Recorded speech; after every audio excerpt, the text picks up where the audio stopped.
there, you may call me Miss Introvert, and here on this channel we write, we edit, we learn, and we grow, and I am growing right along with you guys, so we're all in the same boat. Today we're making a video on how to write a good plot twist. I will be showing you some examples and strategies that other authors have used, and I'll be showing you why the plot twist works and how it works based on the character, the story, and the reader. Please note that most of these examples will be from the fantasy genre, and there will be major spoilers for all of the examples that I'm using, but they are from very popular sources of fiction, so if you haven't read them yet, I don't know what to tell you. They've been out forever and they're super popular. We're talking about Harry Potter, Star Wars base level stuff, so if you haven't seen them, go watch them. I'll wait here. As we know, plot twists are usually spoilers, so we're gonna have to be getting into that territory today. My brand new book, Before I'd Fire, A Sorcerer Falls, is out now on Amazon. If you are a fantasy lover or you have a friend who loves fantasy, pick up a copy for yourself or for your friend and immerse yourself in a world of my weird creation, and I hope that you enjoy. Now, let's get started.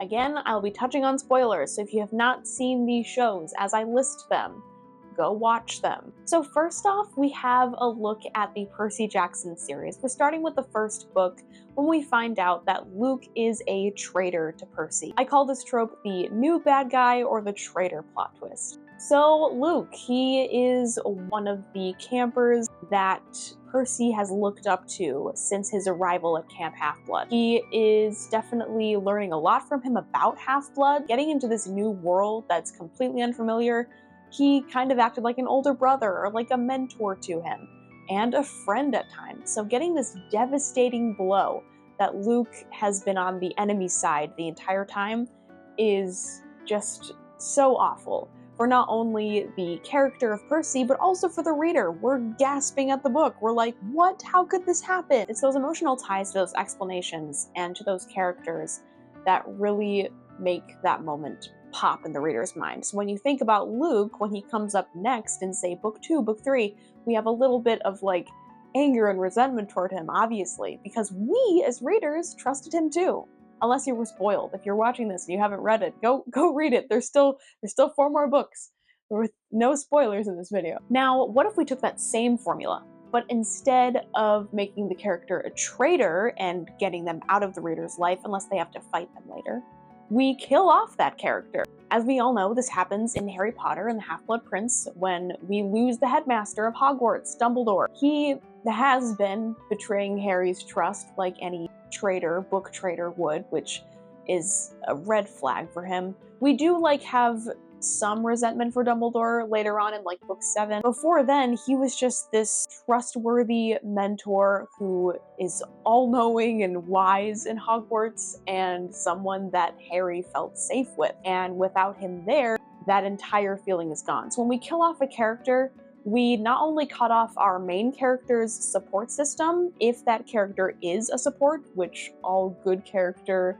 deaths usually are supportive. Let's say a friend, a mentor, a lover. Be careful with the lovers. The readers will hate you if you kill off their favorite ship or something. If that character was a support system, that hurts the character a lot.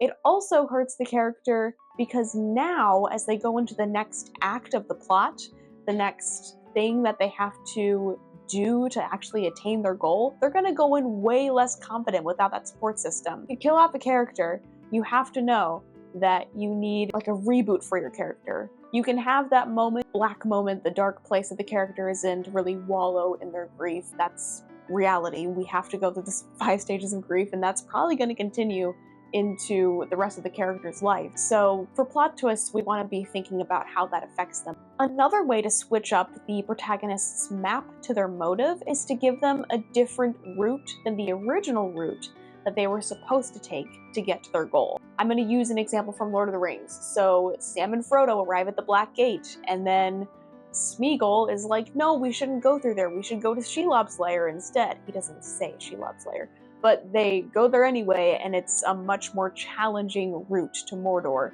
than just going through the Black Gate. Both of them are challenging. They have to literally sneak through the Black Gate. Let's say that worked. They could have been caught. It's providing the character with a way that works for the plot, but it also provides more challenges.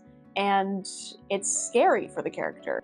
They weren't expecting this. When something new pops up in your life, when there's like a change, or if there's like another way to do something, it's not always going to be an easier way, especially if that path is, say, blocked off by zombies. They have to go to a place that's not blocked off by zombies, but maybe it's a volcanic graveyard. I think that going through the zombies would probably be a little easier if you knew how to kill them, but that's besides the point. You want to give your character a new and more challenging way to get to their goal. That way the story is more engaging and you have more stakes for the character going forward. And once they get through that challenging part of their plot twist, they will be all the better for it. Or they might lose people along the way. Kill off your characters. Or don't. It's up to you. Another way to keep your character on their toes is switching up the narration. This is heavily tied to the unreliable narrator trope. Let's use Gone Girl as an example. Again, major spoilers. The characters of Amy and Nick, they're having a great marriage at first. We have like the innocent, girly diary of Amy as she's talking about how she met Nick, and then we have Nick's perspective where he's like, I have no idea how my wife is gone, I have no idea where she went, and it's all a mystery, but you can like feel that they're not telling you everything. And then we get a whole switch up into this brand new Amy where she's undercover, she's pretending to be missing, and we're like, wait, who is this person? So it gives the reader some time to find out who this person is and why this happened. It's a bit of a specific kind of plot twist. If you have an unreliable narrator, it's a great place to put it in. Maybe you do have a reliable narrator and suddenly their voice just shifts and the reader has no idea whose perspective they're reading from now. It's completely unfamiliar. So keeping your reader on their toes with your narration is a great place to start. Maybe you even just add in a new POV if your book is already multiple POVs. Be careful with POVs, head hopping can confuse the reader, but if you are working with multiple POVs, there's really fun ways to work that in. So this example, this next one, is called the backstory plot twist.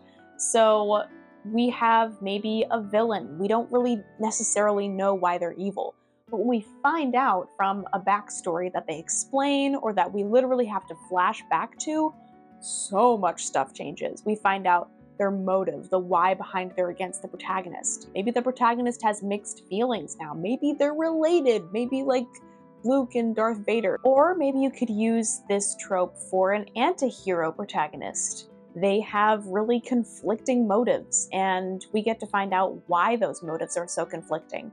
Why they're doing things that a villain would do in their quest for their motive. If that's the case, you're gonna want to have a really good fleshed out backstory. This works really well with TV shows because the visuals are just so much more fun. You can look at The Haunting of Hill House, episode 5, Blue Eye Samurai, episode 5, lots of episode 5s with like really good flashback moments to find out why the characters are the way they are. Watch Blue Eye Samurai, you'll see what I mean. So one more example I want to give you is from Ender's Game. This is called Peripeteia, and it's when things are going great for the protagonist, and then suddenly they go way, way, way south. More south than we expected the ending to go. So we all know the famous ending of Ender's Game. Ender is going through his final test of military training, and suddenly nothing is a video game anymore, and the actual test that he finished was massacring an entire world. And it was all for the military's benefit, and he had no idea about it. So this is an example of where we're already at like basically the ending of the book, and we've reached the protagonist's goal, and this goal has now shifted because it's no longer a trustworthy, happy ending goal. It is a, oh no, I just massacred an entire planet unwillingly, and I have no idea who to trust anymore. So that's one example of how to use Peripeteia, but basically you just want everything to go way more south than it could have. So one of the ways that it could have gone south that the reader thought was going to happen was that he fails his test, and everything is just going to go on the same way it does. But it goes way more south than that. He massacres an entire world, so you just want the reader to feel unsettled by it, and you want it to feel very untrustworthy from now on. That is just a little bit about writing a good plot twist based on some author examples and some inner creative examples based on formulas that these authors have used. This is just my experience, so you can take it or leave it. But if you've found some help in using these methods, then like this video, click subscribe.